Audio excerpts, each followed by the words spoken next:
Coach McDowell. Once again, if you do have questions for Coach, please utilize the raise your hand feature to get your question in the queue. Please limit your questions to one initial question, potentially a follow-up. If we've got additional time, we'll work our way back to get additional questions answered. As always, Coach McDowell, thank you so much for taking some time to join us. Coach, if you could, please start us out with an opening statement, just recapping your team's most recent outing versus Houston Christian.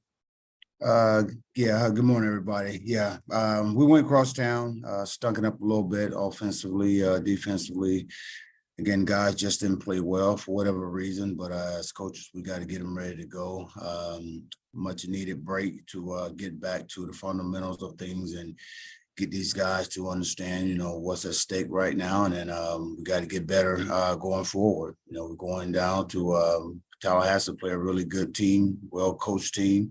And we got to give it. We got to be ready for them. We know they're going. It's homecoming for them. It's going to be hype. We just got to stay the course, man. And if we do that, with these young men, I think we're going to be okay. But again, all week, that we're off. Should I say we're off this week? So we're just getting back to the basic and getting these guys to understand, where we need to be, as I said earlier, and and put us in position to to play some good football. Thank you so much for those opening comments, Coach. First question goes to Charles Bishop. How you doing, Coach? What's up, C? Hey, wanted to ask, and you mentioned this past weekend stunk it up pretty well, but your message to the team going into this bye week, the philosophy. I mean, do you burn this film, or do you sit everybody down in front of it and just kind of go through where you are with this game and where you have started going into that game?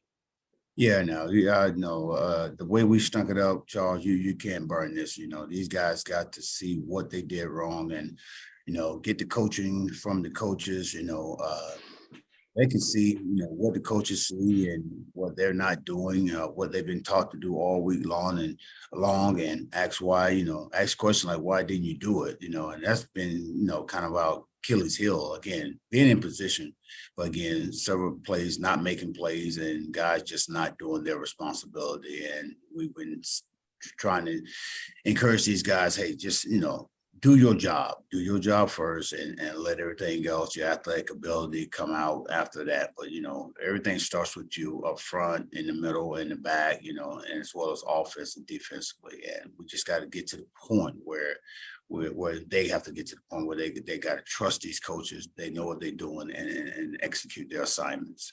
Sure. I wanted to follow up on that 10 penalties for 100 yards.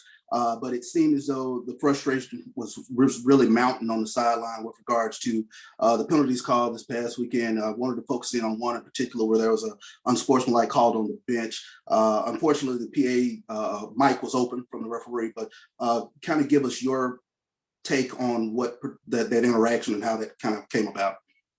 Well, again, I know what we're doing our share, but again, it was some bad officiating over there on that side. It's like everything that, everything was being called against us. And that's why I was calling Craig, who was the head official guy for that game, and I wanted to ask him, what's going on? You got to let us play.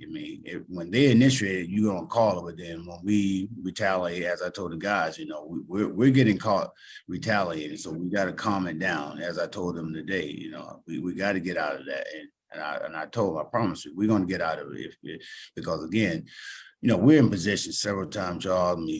We had to stop here, stop there 4 or 5 times, man. And then one time we jumped off sides again, and then the personal foul came in, and then it gave them momentum. And then we still had a chance, to get an interception when it was only 10. They only had 10 at the time. Then we just missed a interception to take it to the house of 7 again, which could have been a momentum change. But again, Craig, he just, when I asked him the explanation, why, what are you doing? And he said, well, you guys have been over there twice on their sideline. And I'm like, what does that mean? What are you asking? And that's why I got so frustrated at that particular time, because I thought they was targeting us, for some reason, and not letting their issues go and not disciplining them at the same time. If you're going to do it both ways. I have no problem with that, but it seemed like it was more towards us than anything. Good thing. Appreciate your time, Coach. Thank you.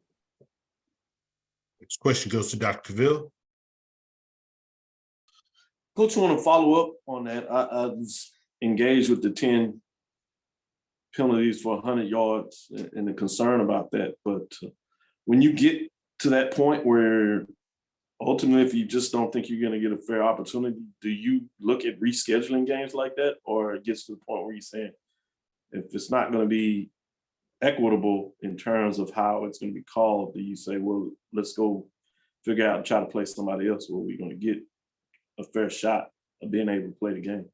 Absolutely. And again, it's bad enough when the team is not playing well, and then you're having a ref help you out as well. I mean, there's no way a team is going to be able to win, playing bad and then playing against the ref as well. So yeah, going forward, yes, if that is the case, I'm all for it, man. Because again, that type of situation cannot happen again. Because again, it was just, to me, and in my opinion, blatantly it was just bad calling on our end, as if we was doing doing everything the wrong way. And I know for a fact, even just looking at it on film again, I mean, the kids was they were starting it, but again, wasn't getting called for it, and we retaliated and we got called for it. But again, our guys got to understand that, again, when it's not going our way, they got to be smart enough. They understand that, again, and they can't do that. The second guy, as we always know, always get caught.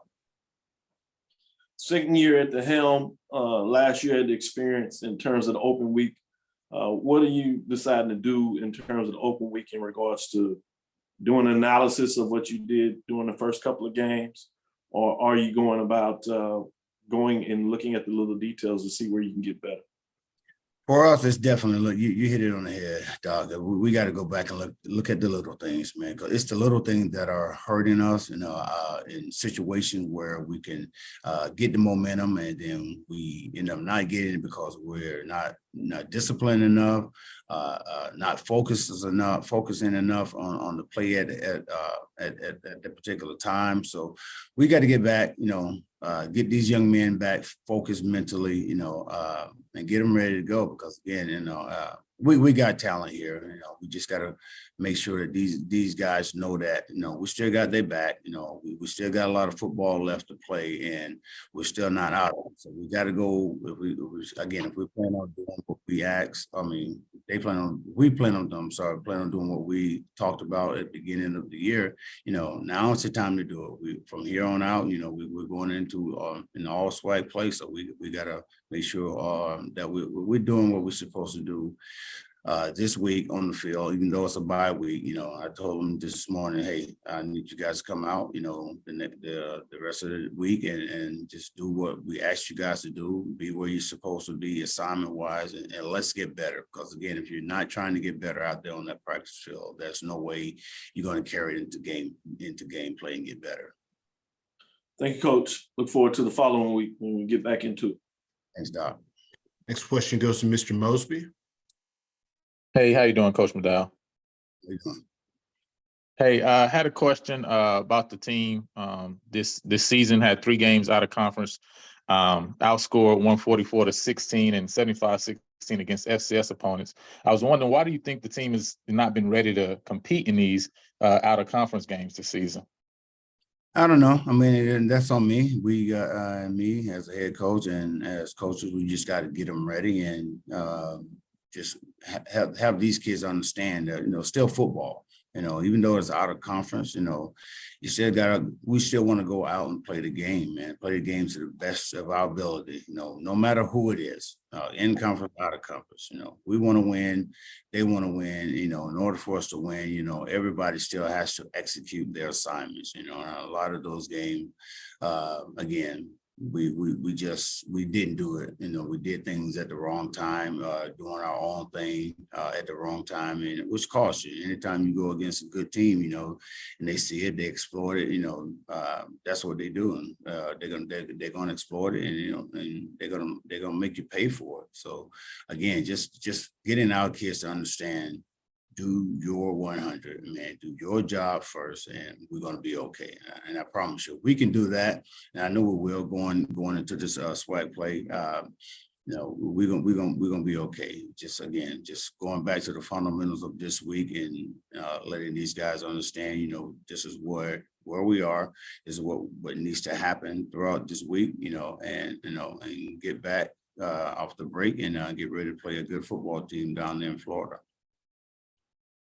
Okay, and then one follow-up question. I know the offense has shown that it can move the ball this year. This past weekend against Houston Christian, only 6 first downs, 110 yards of total offense, and I think it was alluded to earlier, 100 penalty yards. How much do you think that offensive outcome is attributed to maybe the offense becoming a little bit too predictable? Well, again, whether you're predictable or not, you still got to go make plays. I mean, as I told guys, shoot, that guy across from you, is he better than you, or are you better than him? Scheming in football is everything. I get it, but at the end of the day, you still got to make plays. We've had many opportunities during the course of that game this past weekend to make plays, and we did not do it, and that's why I said we stunk it up. Probably the worst game we played all year long. Obviously, we didn't score, but again, we left a lot of open opportunities out there offensively this past weekend. So again, it's not like they're not executing it properly, but not only executing properly, then we got to make the play. You got to make it happen when opportunity presents itself. No matter again, in conference, out of conference, you got to make the play. Gotcha. Well, thank you so much for taking my questions, Coach. Yes, sir. Coach McDowell, as always, we appreciate your time. Look forward to speaking to you again next week. All right. Let me just say congratulations, Coach Wade. First win. Good job, buddy. Appreciate it, Coach.